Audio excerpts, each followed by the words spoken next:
বাংলার সেরা ১৫ জনের মধ্যে নাম নেই লিটনের। চ্যাম্পিয়ন্স ট্রফির জন্য লিটনকে ছাড়াই স্কোয়াড ঘোষণা করেছে বিসিবি। তাকে ছাড়া এমন ক্রিকেটারকে দলে ভিড়িয়েছে যার এখনো নেই আন্তর্জাতিক ওয়ানডে ক্রিকেটে খেলার কোনো অভিজ্ঞতা। বিসিবির এমন কাজ যেন কোনোভাবেই মেনে নিতে পারেননি লিটন, তাই তো সব জবাব দিলেন ২২ গজের মঞ্চে। মুখ বাদ দিয়ে ব্যাট হাতে তবে কেমন জবাব হলো লিটনের, সেটাই শুনবো প্রতিবেদনের বাকি অংশে।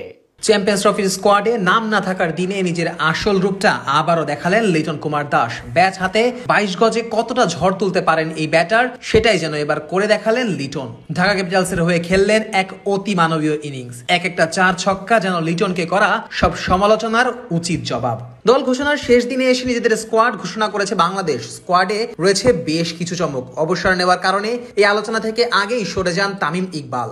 সেই সাথে শনিবার সাকিব আল হাসানের বল করতে না পারার খবরে তার খেলাটাও হয়ে যায় প্রায় অনিশ্চিত। শেষ পর্যন্ত রবিবার ঘোষণা করা দলে এই দুই টাইগার ক্রিকেটারকে ১৫ জনের টিমে নেয়নি টিম ম্যানেজমেন্ট। তবে ১৫ জনের স্কোয়াডে সবচেয়ে বেশি চমক দিয়েছে লিটন কুমার দাসের না থাকা। ২ বছর আগেও যেই ক্রিকেটার ছিলেন দেশের নাম্বার 1 ব্যাটার, সেই কিনা এখন চ্যাম্পিয়ন্স ট্রফির জন্য জায়গা পেলেন না স্কোয়াডে। উল্টো তার জায়গায় ওয়ানডেতে এখনো অভিষেক না হওয়া পারভেজ হোসেন ইমনকে স্কোয়াডে ঢুকিয়েছে বিসিবি। ব্যাট হাতে যদিও গত বছরের সময়টা ভালো যায়নি লিটনের, তবে লিটনের মতো ক্রিকেটারদের ফর্মে আসার জন্য দরকার ছিল একটি মাত্র ইনিংস।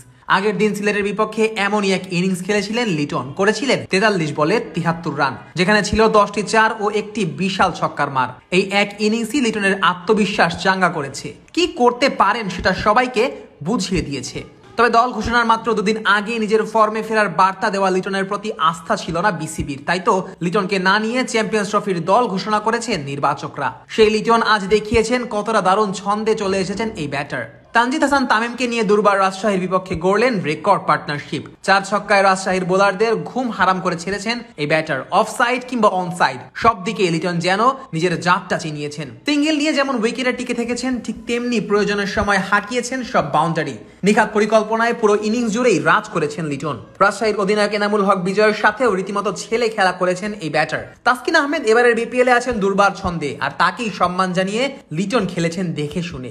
তবে অন্য যেই বোলারকেই পেয়েছেন কাউকেই ছেড়ে কথা বলেননি এই ব্যাটার। যেই এসেছেন লিটনের আঘাতে সেই হয়েছেন কুপকাত। কাউকেই দাঁড়ানোর বিন্দু মাত্র সুযোগ দেননি লিটন।